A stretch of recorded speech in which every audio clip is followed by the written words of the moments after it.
Hi, I'm Wendy Dennis of Culinary Q, and also I do cooking demos for the Wakefield Farmers Market in Wakefield, Mass.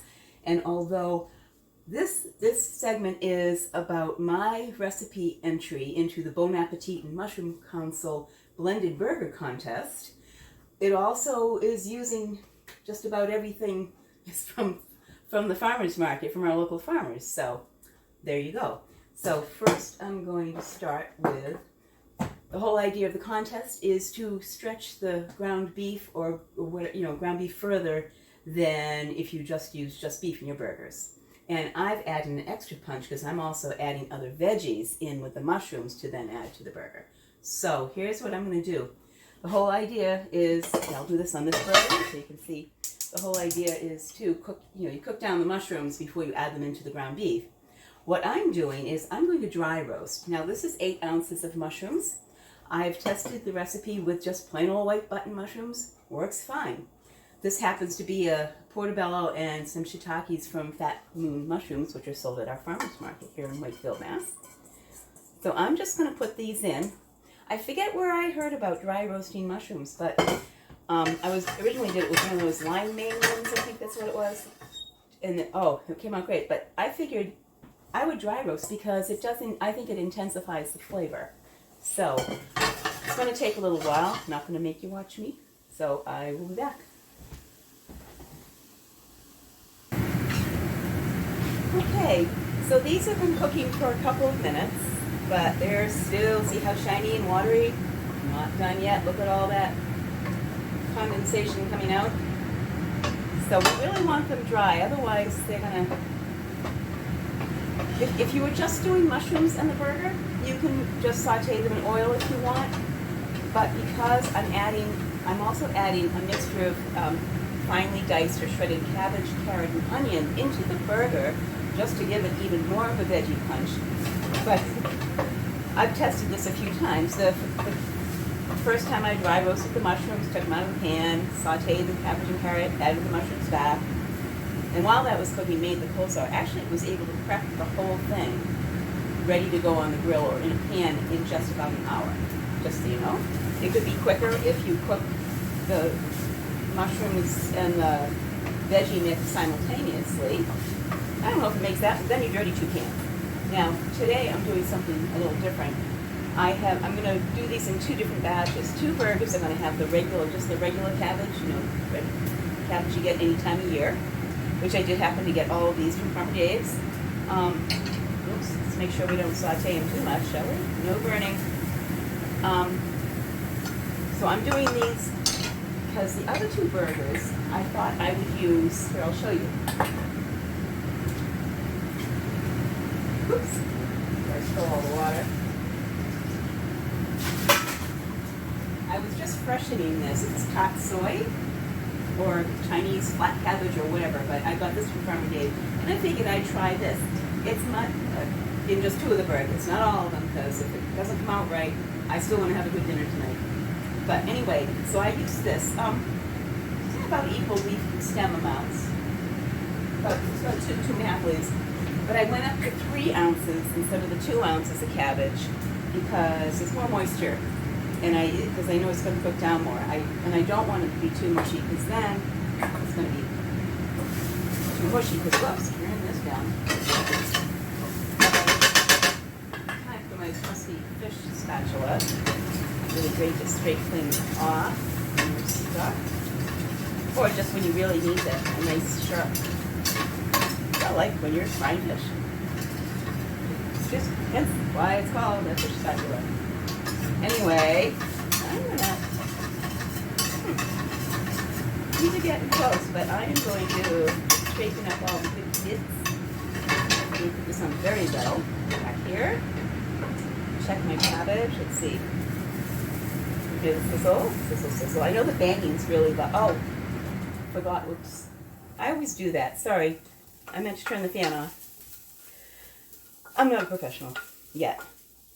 So anyway, this looks pretty much done. I'm going to just put this, I don't want too much moisture, but put those both on low, and I'm just going to, so what's going to happen is I'm going to eventually take these mushrooms out, and normally I take them out and then saute all the cabbage and carrot, but what I'm going to do is put half in this already cooked one and half, first I'm gonna saute these. This is it's kind of confusing splitting it up, but the straight recipe is really easy. But for now, let's do the coleslaw because that's gonna be the secret topping. I'm trying to make this really easy so you can just find the ingredients anywhere, any time of year. Easy and preps in an hour, or maybe even under, and even less if one of your kids help you or something like that before you cook. So you have dinner, hour and 15 minutes maybe. Burgers don't take long. Anyway, I weigh my mayonnaise, 2 ounces per quarter cup. Go from there. So you just put this on a scale over there. Put it on a scale and throw it in until you get to your weight. So much easier than doing all that. Okay, I'm just going to throw in the rest of the ingredients. I actually have a half tablespoon measure. How convenient for when you're splitting a recipe. The recipe is, I'm doing half the recipe because Steve and I don't eat that much coleslaw. I will post this on Culinary Q, so don't worry about the amounts. Uh-oh, did I just screw that up? Oh, I put way too much pepper. Oops. I was looking at the full amount, but you know what? Steve and I like pepper, so. Anyway, and am I doing the same with salt too? Whoop, definitely don't want to overdo the salt. I like salt, but not that much. You can get, if you put too much salt in a recipe, just right punches it, but if you put too much, it's bitter. At least I find that. So what do we get? I have my recipes taped up on with magic removable tape. How much are we doing? A half a tablespoon. Isn't that what I did? Oh, that was supposed to be, what did I do? A half a tablespoon? It's supposed to be 3/4. Oh, I can fix that. 3/4 tablespoon lemon juice. Okay. And it says I only need a half a tablespoon. This is what I want. Vinegar. Did I do this right? Well, you know what? I don't have the right ingredients, right amounts of things. This is a tablespoon sugar. Everything in except my fun secret ingredient. Let me get these out of the way.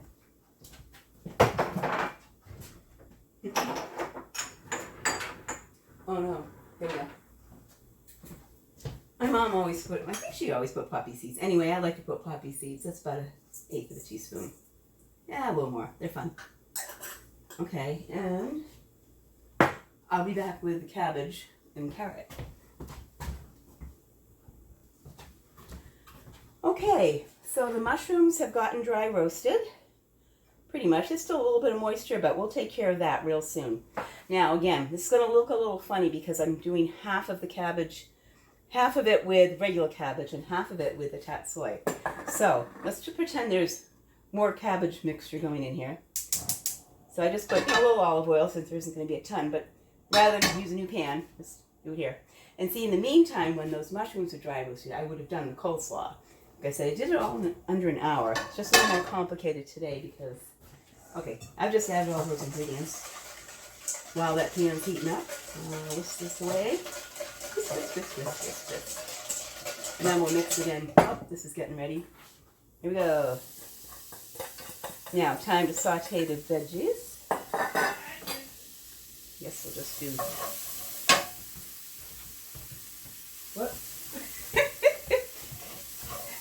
I have my husband wear his headset while he's watching TV while I'm doing this, but I just heard something. He must be laughing or something on the show. Okay, so now this normally would have more stuff going on here. You know, more. I'm going to probably burn some of the edge, but that's all right. Okay, pictures, still pictures from one of the times where I made, the whole batch at once. What it should look like. But I'm just sauteing away. I'm going to get a little soft, and then I'm going to add in the mushrooms, and I'm going to add some salt and pepper, and especially some salt, and then cook it a little bit more to help draw out more of the moisture. See, right now it's still wafting away, so, okay, I'm going to turn that down just a little bit so we don't burn it. So I'm curious to see what happened is, one of the times when I did a test, I just put the oil in and did the mushroom and the onion, cabbage, and carrot all together, and they fell apart. Just split down the middle. See, if you like chunks of burger, feel free to do it the fast way. Just don't expect them to hold together very well. So I'm a little concerned that with this more watery cabbage, that might be the same problem. but I'm cooking it down. I started off with a larger amount because I know I had more fluid in it. I make it way more than the same actual plant matter volume of regular cabbage. Okay, so while that's doing that, okay, I've done the whisking here.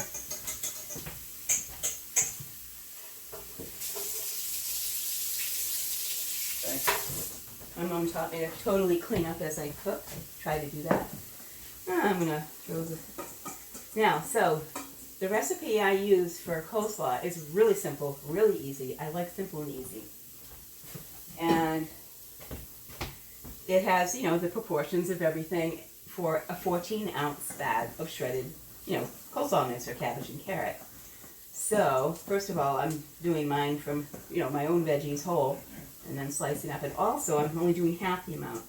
So it's like 6 ounces of cabbage and 1 ounce of carrots. Works.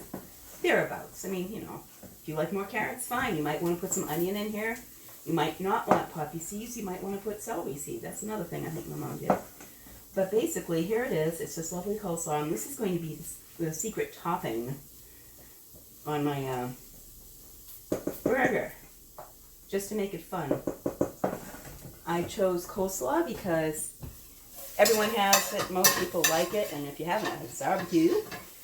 Everyone has coleslaw. You can have it with your hot dogs, even if you don't want a burger. Coleslaw goes good on, you know, will go good on a veggie burger, or a tempeh burger, or whatever you're doing, tofu burger, whatever. But it goes really nice. But I just wanted to make it really simple. Like, you know, you come home from work in non-COVID time. Well, no, I know there's plenty of people out there working and risking their lives. But, you know, you come home and you want something kind of cool. You know, and it really, you know, it takes an hour prep, but... Oh, but the other thing is, you can make these, and you can store them in the fridge. I did it, and we had 2 more, like 3 or 4 days later. Fine. So you can make these ahead, which is, and also, there's going to be grilling involved in this demo. We'll bring you outside. I have one that I froze. So we're going to see how it works from frozen. That will be really fun. If that works, then these are such a winner, because you can have this like really fun gourmet tasting thing right out of your freezer. How cool is that? Okay, I'm going to add in the mushrooms so it's cooked enough. See, they're still wet. You hear the sizzle? I hear a sizzle. There's still some moisture. But now I'm going to put the salt and pepper in. Again, splitting the amount the recipe calls for between the two.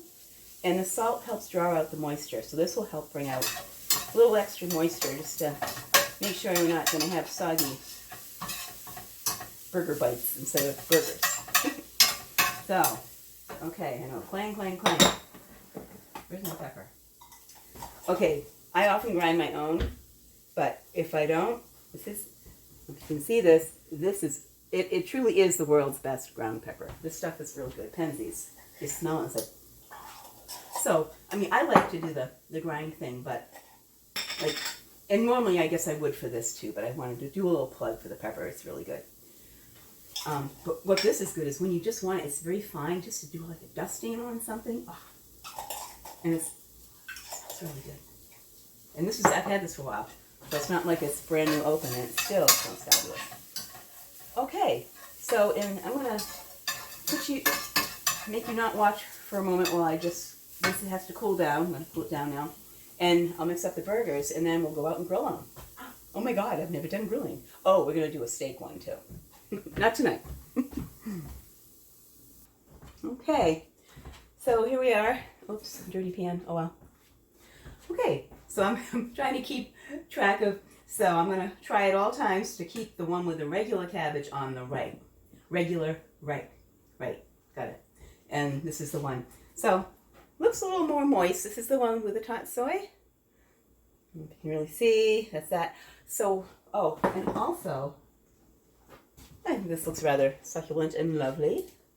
Coleslaw, it's just such a simple recipe, but it's good. It's good, it's coleslaw. Now, for this ultimate burger thing, or the burger blend, if you don't like mayo coleslaw, use just a vinegar coleslaw. I bet that would be really good as a topping too. And add whatever you want. We'll get to the topping part later. Not too much later. I'm going to form these into burgers. And I'm only going to cook one of each. So if I forget which is which, at least I know if they're both good, then I know the other cabbage worked. So we're going to cook one of the tatsoi, one of the regular cabbage, and one from frozen on the grill with the assistance and actually with all the grilling done by Steve, my husband. So that's next. Hold on. Stay tuned. Okay, here we go. We're videoing. And look, Boo's helping. Yeah. Here they are. Already falling apart, the regular one. No. That's weird. Well, we'll see. That's the regular, that's the tatsoi, that's the from frozen. We'll see how it goes. Okay, we're going in for the cheese melt and toasting the buns, and the dog always gets some cheese. Okay, so here we are. This is the burger. Has a little split in it, but I think it's just because I didn't form it well. And the other burgers look good. Oh, the one with the tatsu looks great. Yay. Okay, so you can use different kinds of cabbage. I will put more specifics about how to do with the more moist cabbage when I post this on my culinaryq.com website. But, okay, so here's what I do. I'm going to put some tomato. Actually, I'm going to wash my hands first. Sorry. Don't need to waste your time. But, you know, we're going to be eating this stuff.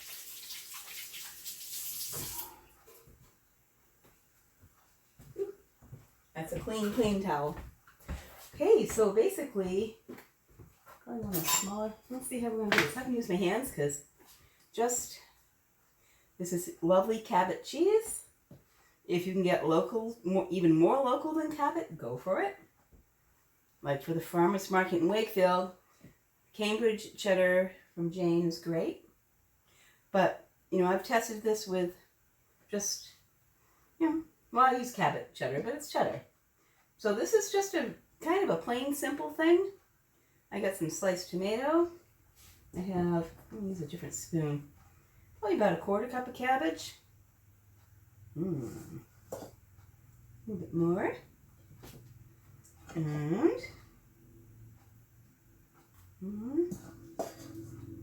And makes it messy, but what's a barbecue or what's a hamburger that's not messy? Haha. A little extra cabbage. It's just coleslaw. Coleslaw's good. And, okay, here I have notes somewhere. So my husband says, if you don't put if you want a more McDonald's kind of flavor, just put ketchup, don't put the sliced tomato. Or you can put just tomato, or you can put, you know, ketchup and sliced tomato. Maybe add a little relish, whatever you want to do. But just, look at that. Oh, here, let me bring it over. A little bit better here. Oops. So this is it. These are these burgers. They're so good. We've already had them multiple times. Like I said, this is the one with the regular thing, and I didn't form it well enough, so it had a little split in it. So be careful. Make sure you form the burgers smoothly around. The one with the tatsu worked great. And from frozen, well, how's about that? So if you thought it looked complicated to make this stuff, you know, make a double, triple batch of it someday. Make the patties, throw them in the freezer. Wrap them in a little saran wrap, throw them in a plastic bag, try to press the air out, and then you have instant, you know, blended burgers anytime you want. And you can put anything on them. And you don't have to put the onion and mushroom and cabbage in the burger mix with the mushrooms. You can just do the mushrooms. But that was my little take on my entry to the contest. Just to add more veggies. So, I think they look pretty darn good. We'll see. I'm sure they'll be good. Look, I'll make sure I keep track of which one's which. On the right is regular. That's the one with the tatsu, and that's the one from frozen. And I will give a taste test later on the website. I'm done with the video. Good night. Thank you.